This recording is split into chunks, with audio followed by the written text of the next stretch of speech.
Walang disallowances, wala ring notice of suspension o notice of charge mula sa Commission on Audit o COA ang House of Representatives as of September 30, 2023. Ito ang ipinagmalaki ni House Secretary General Reginald Velasco.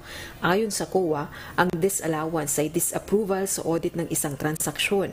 Suspension naman ay mga transaksyon o account na tila illegal o irregular. Giit ng opisyal ng Kamara sa ilalim ng liderato ni Speaker Ferdinand Martin Romualdez, sang-ayon nito sa naging pahayag ni dating Pangulong Rodrigo Duterte na dapat transparent at fully auditable ang paggastos ng pamahalaan. Dagdag pa nito, walang confidential at intelligence funds ang Kamara.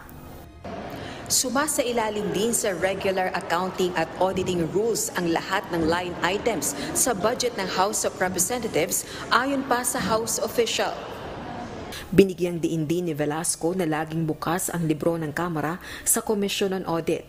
Isinapubliko rin ni Velasco ang mismong Statement of Audit Suspensions, Disallowances and Charges ng COA na may petsang October 2, 2023. Sabi ni dating Pangulong Duterte, kung balak tumakbong presidente ni Speaker Romualdez, hihingi ito ng audit kung paano ginastos ang pondo ng bayan.